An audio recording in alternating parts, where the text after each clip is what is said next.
Most people in the metro picture Urbandale as new, the subdivisions and office parks spreading west toward the interstate and beyond the interstate. But the Urbandale that started it all sits on the other side of town. An old streetcar village along Douglas Avenue that's quietly becoming one of the more interesting places to buy in the metro. There's a century of history packed into a few blocks here, and a major comeback taking shape right now.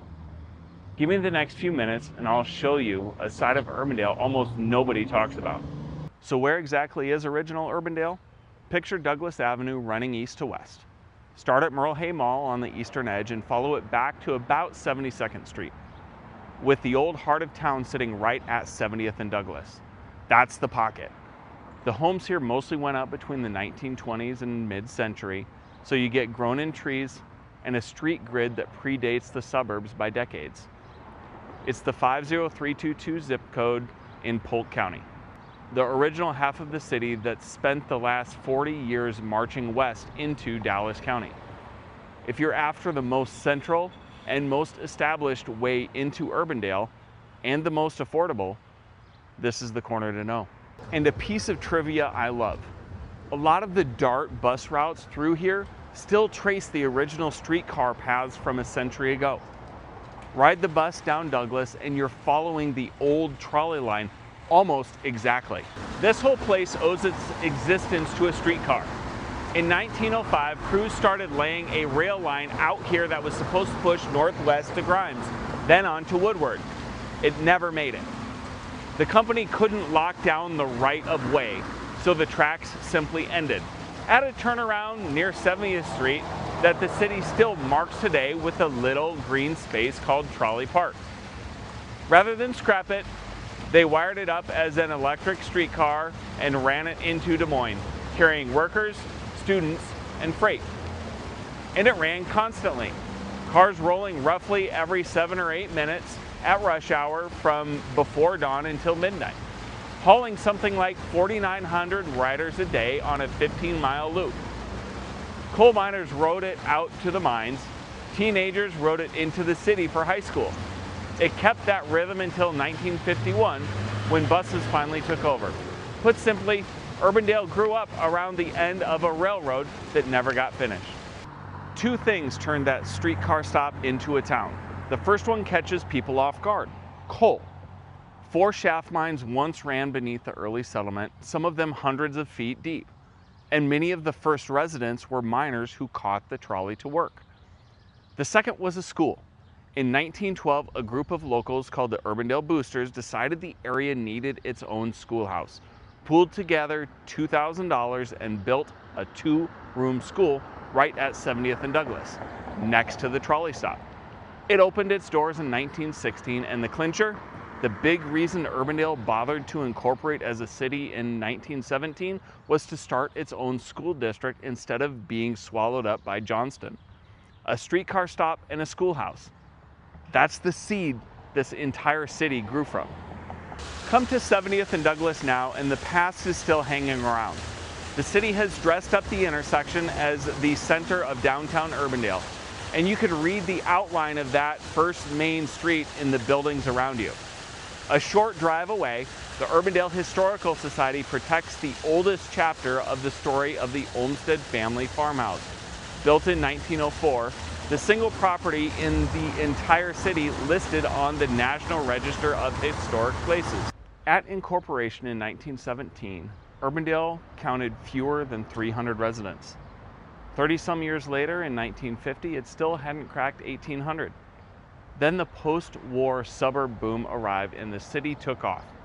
Over 14,000 people by 1970, and today it's pushing 49,000. Good for 12th largest in Iowa. The catch is that nearly all of that recent growth landed out west, in the new Dallas County developments. This eastern core is the part that came first, and it's still one of the most settled, most central addresses in the metro. Now for the money side, and the trick to reading this market is the gap between Urbandale's Old East and New West. Drive out to the Dallas County side and you'll find fresh construction and some of the steepest home prices and household incomes in the whole region. Back here in the original core, The houses are older, the neighborhoods are settled, and the price of entry drops sharply. The spread isn't small. Incomes on the new west side run close to twice what they do here. That makes this the value end of an otherwise pricey city. You still get the Urbandale name, the central location, and lived in neighborhoods. You just skip the new build premium. And stacked up against the Des Moines neighborhoods just across the eastern line, you'll often pick up a bit more house plus access to Urbandale schools. For plenty of buyers, that's the pocket where the math finally works. Take the same budget out to the new west side, and you're often looking at a tighter lot and an HOA. That's the cost of brand new. A quick word on where to actually look, because this core isn't one single flavor. Toward the Merle Hay end on the east, prices tend to run a little lower and you're closest to all that redevelopment energy. Strong upside, but also the busiest stretch. So weigh the trade-off. The interior streets between Douglas and Aurora are where you'll find the quieter, settled blocks, mature, walkable, and tucked back from the main roads. Up around the parks and closer to Urbandale High School, you get the family pockets, with green space and schools within reach. And right at 70th and Douglas, you're buying into the historic heart itself, which is exactly where the downtown plan is pointed. My advice, decide your priority first, upside, quiet, or family setup, and let that steer which blocks you tour, because each one has its own feel. Here's what has me paying attention to this pocket right now, the east end of the corridor where Merle Hay Mall sits. It's been around 66 years, straddling the Des Moines Urbandale line, and for a long stretch, it's been hunting for a revival. That revival is finally underway. With state financing approved, the mall is being reworked into a mixed-use blend of shopping, sports, and entertainment. The headline piece is that the old Yonkers store is coming down to make room for a near 3,500-seat arena built for hockey, ice sports, volleyball, concerts, and tournaments. Demolition is slated for late 2026, with the doors targeted to open in 2027. They've already added a 13-court pickleball complex that pulled in 60,000 visitors its first year. And the city isn't stopping at the mall's property line. Urbandale is riding that momentum into a full reboot of its downtown. This Douglas Avenue stretch, with the master plan aimed at a walkable, family-friendly main street, local shops, breweries, patios, room for events.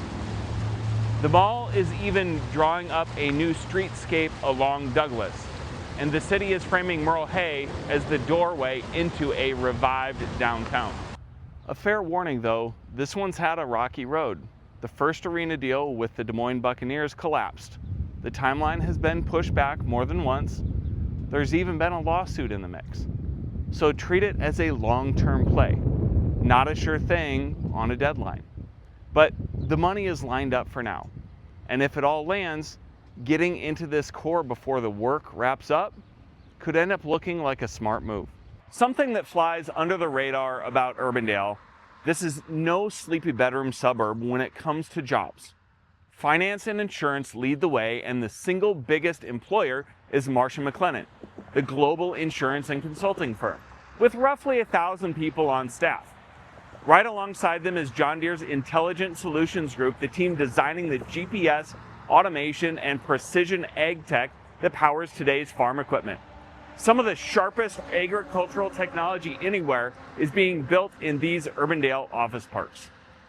One more that always gets a reaction, the Multi-State Lottery Association, the group behind the Powerball, runs out of Urbandale. So next time you fill out a ticket at your neighborhood Casey's, picture a suburban office park in Iowa. Most of that work clusters in the urban loop, the band of business parks tucked inside the I-35 and I-80 interchange on the north and west sides of town. For this original core, that's a quiet advantage.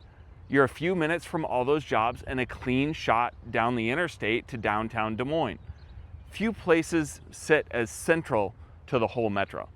Urbandale runs around 49,000 residents right now, and the count keeps ticking up, roughly 7% since the 2020 census. Across the city, it skews well off and well educated, with a median household income near $112,000. Though, Here in the older east side, the entry point is friendlier than that citywide figure makes it sound. The median age sits right around 39, so you'll find a blend of families, working professionals, and folks who've lived here for decades. And ownership runs high at about 78%. A bit on the day-to-day life here, because a location only counts if the living is good. For an older suburb, Urbandale is well set up for the outdoors. The city keeps around 850 acres of parks and 54 miles of trails, so you can bike or walk a long way without fighting traffic. Places like Walker Johnson Park and the trail network hand you green breathing room right in the middle of the metro. Getting around is easy. DART buses run through those old streetcar routes, the interstate is right there, and everyday shopping sits minutes away at Merle Hay and along Hickman. And if the downtown plan delivers, the daily routine only gets better. The whole point is a walkable main street where you can grab a coffee, a bite, or a brewery patio without ever starting the car. For a lot of people, that mix, settled neighborhood, green space, and a downtown on the upswing, is what seals the deal. Start with value. This is the budget-friendly, settled side of a higher-priced city. The homes have character, grown in trees, and they come at a noticeably gentler price. Then there's a location which is tough to beat. You're sitting near the middle of the entire metro, minutes from the I-35 and I-80 loop, a short hop to downtown Des Moines, and right beside the urban loop job centers. No long haul from the outer edge. You're already where everything connects. Schools are a draw with a caveat. A lot of this area falls under the Urbandale Community School District, the Jayhawks, which carries a strong reputation. The caveat, which I'll hit again in a second, the original part is carved up among several districts, so the address matters. The upside is the big one. As we just walked through, the Merle Hay overhaul and the downtown master plan are unfolding right on the doorstep of this core. Buy in now and you're ahead of the price bump that finished projects tend to bring. Then there's a sense of place. Nothing here was conjured overnight. You've got the trolley heritage, the historic heart at 70th and Douglas, the Olmsted farmhouse, a full century of community. That kind of rootedness can't be faked. And the lifestyle extras are right there. Urbandale keeps 850 acres of parks and 54 miles of trails and living history farms. One of Iowa's most distinctive attractions is just up the road. Older homes may come with upkeep. Settled neighborhoods possibly mean aging roofs, furnaces, windows, and kitchen and baths that haven't been touched in years. Pad your budget for updates and hire an inspector you trust. A few of these houses may need some serious work. It won't scratch the new build itch. If you're dreaming of everything fresh out of the box, open concept, 3-car garage, the newest finishes, that's the west side of Urbandale or the Dallas County suburbs. This core trades shiny for character and price. Mind the busy roads. Douglas, Hickman, and Merle Hay all move a lot of traffic. And some of this area sits close to the I-35, I-80 interchange. Choose your street with care. Backing up to this busy corridor isn't for everyone. And do 2 pieces of homework before you commit. First, the coal mining past is no legend. Old shaft mines sit under parts of early Urbandale. So check a given property for any mine subsidence record or coverage. Second, since the original area is split across several school districts, don't assume a house feeds Urbandale schools. Confirm it before you get attached. Let's finish on the good stuff. Urbandale's crown jewel is Living History Farms, an open-air museum that walks you through Iowa life across the generations. It's a big enough deal that in 1979, Pope John Paul II led Mass on the grounds before a crowd estimated at 350,000, one of the largest gatherings the state has ever seen. And President Obama swung through for a rally in 2012. Hockey runs deep here too. The Des Moines Buccaneers have had an Urbandale fixture for decades, and that new Merle Hay Arena is built to carry the ice sports tradition forward. On the notable local side, NFL receiver Alan Lazard came up through Urbandale High, wrapping those 850 acres of parks, 54 miles of trails, and a downtown finding new life, and you've got a town with a personality all of its own. not just another bedroom suburb. So who's this pocket right for? A few kinds of buyers. If you want into a strong, expensive city without stretching for West Side new construction money, this is your way in. If being central matters most, minutes from the interstate, downtown, and the job centers, it's hard to sit more in the middle of the metro than this. And if you can see the Merle Hay project and the downtown revival coming and you'd rather get in ahead of it, this core is the kind of bet that rewards patience. If any of that sounds like you, give original Urbandale a serious look. I'm working my way through the Des Moines Metro one neighborhood at a time.